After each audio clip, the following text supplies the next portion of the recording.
Pois bem, vamos ver o último vídeo e a última atuação de Flávio Bolsonaro. Vamos assistir. 37 anos, morta com 5 tiros na cabeça. Gisele Alves, 32 anos, morta com um tiro na cabeça. Luene Vitória, 24 anos, morta com um tiro no rosto. O que essas mulheres têm em comum? Elas foram vítimas da mesma violência, que continua tirando a vida de mulheres todos os dias no Brasil. E até quando a gente vai se deparar com notícias como essas? Dói abrir o noticiário todos os dias e encontrar mais um caso. Dói como marido, como pai de meninas, como parlamentar, dói como ser humano. A violência virou rotina. A gente não pode esperar a morte de mais mulheres. Mulheres sendo tratadas como estatística, como se fossem apenas números. Cada feminicídio revela uma falha grave que a gente insiste em ignorar. E é importante dizer... O vídeo dele fazendo vídeo. Esses caras são muito fiéis. Isso aqui é muito brega, né, cara? Tem um problema aí, cara. Mas vamos lá. O feminicídio não começa no disparo. Ele é o ponto final de uma sequência de violências que vão se acumulando ao longo do tempo. Ameaças, controles, ciúmes, agressões, sinais que muitas vezes já estavam ali. Não são casos isolados, são histórias que... Pausa! Ele tá lendo GPT, gente. Isso é roteiro de GPT. Não são casos isolados, são histórias até o pior desfecho. Volta. Pô, mas assim, é tudo tão ruim assim? Ali. Não são casos isolados, são histórias que evoluem até o pior desfecho. Roteiro de ChatGPT, a argumentação de Erika Hilton, a abordagem sobre o problema feita de uma maneira completamente indecente. Vamos lá, dá o play. Em 2025, o Brasil registrou, em média, 4 mulheres assassinadas por dia. É a maior taxa desde que o feminicídio foi tipificado como crime em 2015. Isso não pode e não deve ser tratado como algo normal. Por isso, apresentei hoje um projeto de lei para que a autoridade... Assim, esse cara é tanto meu camisa 10 que o projeto de lei que ele apresentou é o Lei 1400, né? Legal, Flávio. Legal, vamos lá. Já possa conceder imediatamente medidas protetivas autoridade de policial. Urgência à mulher, sem ter que esperar por uma decisão judicial. Porque nesse tipo de situação, o tempo não é detalhe. É o que pode salvar uma vida. Amigos, o Flávio tá desesperado para se tornar esse candidato do Centrão, fazer essa metamorfose. E ele precisa do voto feminino e do voto jovem, se ele quiser ter chance de ganhar a eleição. Então ele topou jogar qualquer coisa no buraco em nome dessa tese. Ele já tinha vindo de semana passada com o negócio da misoginia, um desastre para a campanha dele, e agora ele veio com isso. E vamos lembrar, certas coisas elas parecem, né, mais bacanas do que elas são, mas quando você olha no detalhe, é erro. Ou dolo. No caso dele é dolo. Tem pessoas de boa fé. A maior parte das mulheres caem no erro. Vamos começar aqui. Separa aquele texto do Eigen, sabe que eu falei? Você tem um react disso? Tenho. Eu leio. A gente vai fazer um react aí eu mesmo falando dessa história antigamente. Mas primeiro a gente tem que pegar a definição do que é feminicídio. Tá? Porque uma coisa são crimes motivados por um ódio contra a mulher. Outra coisa são crimes passionais de mulheres que estão em relacionamentos abusivos com homens abusivos. E esse tipo de coisa existe aos montes. E tem que ter penas duras pra esses caras, muito, muito duras. Outra coisa é você tratar toda a morte de mulher como um feminicídio. Como se essa morte contra uma mulher, e no Brasil morre-se gente de todas as naturezas. Morre branco, morre preto, morre mulher, morre homem. Mas, absolutamente, a maior parte das pessoas que morrem é homem. E que mata, praticamente todo mundo que mata é homem, também sendo honesto.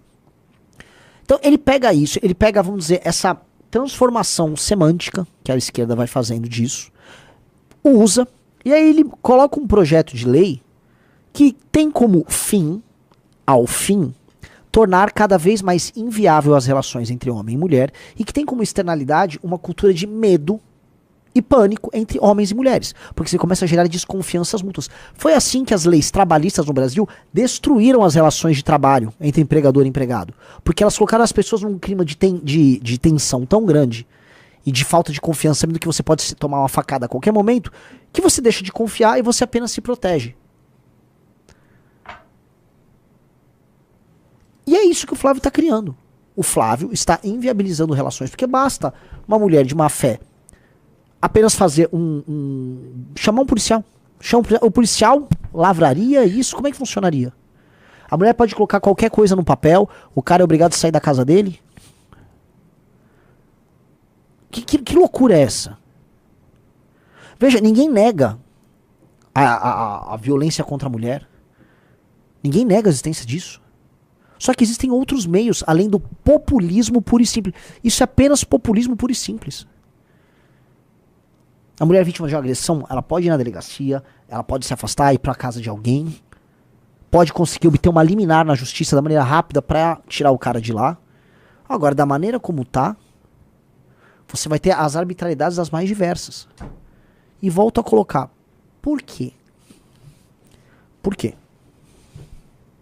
Tá? Um cara botou, já tem isso na lei caso não tenha juiz de plantão na hora. O que elimina, vamos dizer, o impacto, né, da urgência. Meu Deus, eu tenho um cara vindo aqui em casa, não. Então, na autoridade policial, se não tiver um juiz de plantão, ela já consegue? Então, o que ele tá fazendo? É sempre isso. Isso é a criação de um ambiente de desconfiança mútua. Eu volto a colocar. Se tem um casal, homem e mulher em casa, com a lei da misoginia que passou lá no Senado, volta pra Câmara depois da possessão do Lula, eu vou colocar. Tá? Um casal não vai conseguir brigar. Uma mulher não vai ser contratada por ninguém. Quem vai querer... Olha, de acordo com a Globo News, se você chama uma mulher numa discussão e você interrompe ela ou tenta explicar algo, é misoginia. Ela pode fazer um BO contra você. E esse BO vai equiparar a denúncia à injúria racial, você pode ser preso. Se você interromper uma mulher numa conversa, numa empresa, você pode ser preso. Estamos falando neste nível, essa discussão. Se um casal tá brigando, a mulher... o quê? Vai preso.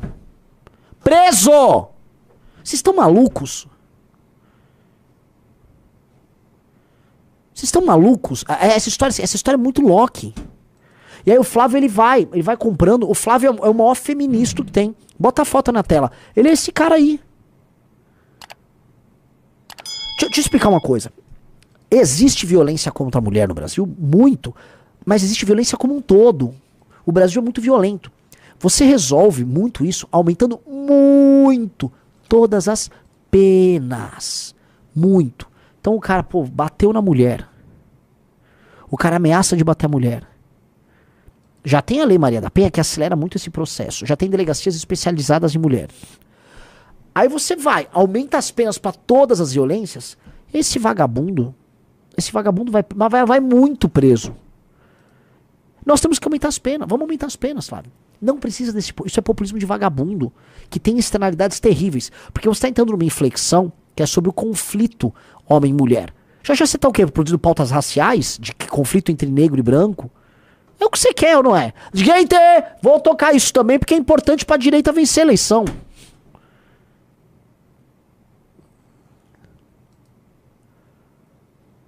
Então, assim, amigos, a gente precisa entender o jogo como ele é. Este jogo é bizarro.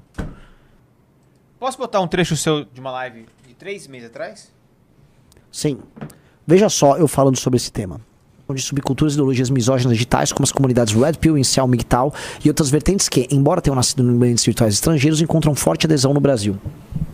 Isso é um texto sobre o PL dos Red Pills lá. De Sim. criminalizar o Red Pill. Que o Flávio votaria a favor hoje. Não, pelo amor de Deus. O Flávio acredita na ameaça Red Pill. O Flávio tá lutando pra prender lá a galera da ameaça Red Pill. Mas isso é mentira. Em verdade, a violência contra a mulher caiu a partir de 2010. O pico da violência contra a mulher se deu entre 1990 e 2010 e caiu a partir daí. Entre 2000 e 2010, a taxa de homicídios contra a mulher foi de 5 a 6 por 100 mil habitantes. Hoje ela é de 3 a 4 por 100 mil. Ou seja, a popularização das 10 Red Pill a partir de 2013 não anda paralelamente ao crescimento da violência contra as mulheres. A correlação é, na verdade, contrária. Agora, o número de feminicídios aumentou, mesmo com a diminuição de homicídios da mulher. Por quê? Porque o tipo penal foi criado em 2015. Daí começaram a enquadrar cada vez mais homicídios como feminicídio, mas isso não significa que a violência aumentou, ela diminuiu. Só começaram a enquadrar num novo tipo penal. Vocês entenderam? É uma malandragem semântica. O número de homicídios contra a mulher diminuiu. Mas como o tipo feminicídio foi criado, aí você ficava fazendo essas comparações. Ah, olha só. Entendeu? Vamos lá. Acho que dessa live era só isso. E aí eu vou trazer agora um outro elemento aqui, tá? Eu volto a colocar. O Flávio Bolsonaro e as esquerdas juntos estão inviabilizando relações saudáveis entre homem e mulher. Ele está criando um sistema de estímulos em que a mentira e a perfídia são recompensadas e que os danos, por um lado, serão gigantescos. A começar pelo pé da misoginia, depois ir para isso. Eu não sei como esse cara ainda tem eleitor homem. E mulher, vamos ser claro, uma mulher decente vai sofrer as consequências disso. Uma mulher decente, que quer ter um trabalho e que tem um marido sério, ela vai ter dificuldade para arrumar um trabalho, porque vai ficar mais difícil contratar, passando essa lei maldita, porque o número de ações em que uma mulher vai poder achacar, uma mulher mal intencionada, vai poder achacar a empresa, falando que foi alvo de misoginia, vai estourar. Eles vão criar agora toda uma indústria das as advogadas progressistas, processando todo mundo. 2, relacionamento. Se a mulher é séria que vai ter um relacionamento, um homem vai pensar 10 mil vezes. 10 mil vezes ter um relacionamento. E assim, nós vivemos num mundo que as pessoas não querem ter filhos, em que os relacionamentos cada vez menos estão presentes. E vocês estão, Flávio, acelerando isso. Aí depois você diz que defende a família. Não, você não defende família nenhuma, você está destruindo tudo isso.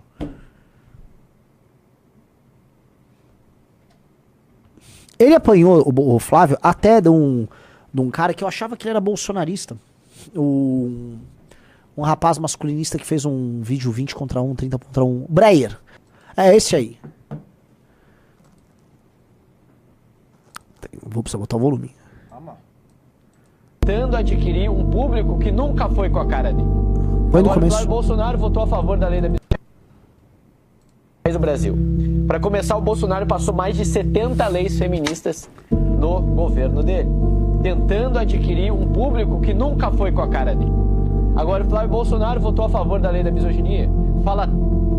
Tenta incluir a sua imagem em um público que não vai com a cara do pai dele. Mas ele está tentando mostrar que ele é diferente. Um cara que se diz cristão, mas um dia vai na igreja evangélica, outro dia vai na Umbanda, outro dia vai para Jerusalém pagar pedágio no Muro das Lamentações. Ou seja, é só mais um cara tentando pegar o público cristão e iludir mais uma vez a nação. Da rachadinha, o filho do Lula que bate em mulher, mas não é considerado misógino. Esse é o país em que nós vivemos, essa nação que nós temos. 220 milhões de habitantes, mas somente 1 milhão de pessoas têm um valor considerável em suas contas bancárias. Dá para acreditar nisso? Breyer, mas o Brasil é um país maravilhoso. Tá, tudo bem, esse é o que tem os caras xingando aqui no chat. Não tô aqui entrando nada sobre o cara especificamente. Tô falando que mesmo, vamos dizer, num jovem de direita que não é MBL, o Flávio tá virando chacota. Vai vir lá o 38ão, vai bater nele, o Flávio vai ser meio que queimado. E esses caras que não querem abraçar a gente, boa parte, não sei se é o caso desse rapaz, não conheço muito trabalho, viu alguns vídeos, ficam lá aguardando a chegada do Nicolas, né? O Nicolas vem daqui 10 anos, né? Porque ele só tem idade para concorrer em 34. Até 34, muita água vai passar por baixo da ponte. O Brasil vai mudar muito até 2034. Entendeu? Muito. Vai ser uma outra nação até 34. E nem sei se o Nicolas existe, se o PL existe, se essa direita como tá existe, nem sei se o Brasil vai estar de pé, se o Brasil será uma democracia. O mundo vai se alterar demais, tá? E nisso eu coloco aqui pra vocês. É o fim da direita brasileira como conhecemos. Ela vai se alterar. O bolsonarismo não está indo pelo mesmo caminho do Trump. O Trump foi por um caminho, o Milley foi por outro. O Bolsonaro está indo por completamente outro. O Bolsonaro topou virar um Jeb Bush. O Bolsonaro virou um candidato centrão. O Bolsonaro está adequando uma estratégia tocada pelo Valdemar da Costa Neto. E a gente precisa entender, o Valdemar da Costa Neto é bilionário hoje. Ele quer fazer acordos, ele quer fazer negócio, ele quer ir em eventos. O Valdemar, se vocês repararem, aparece mais na imprensa do que o Flávio. Não sei se você reparou, Riso. Sim. Ele tá em todas as entrevistas, tá em todos os lugares, fica falando sem parar. O Valdemar tá vivendo o time of your life. É o tempo da vida dele, é o momento dele. É o momento que o Valdemar tá curtindo. E ele tá tocando a campanha aos modos dele. Até porque é ele que definiu quem era o candidato. Fim do dia, quem definia quem é um candidato? Era a família? Em grande parte. Mas quem formaliza isso é o presidente do partido, que é o Valdemar. Então as coisas estão sendo feitas nos termos do Valdemar. Que é essa, né? esse troço aí, tá?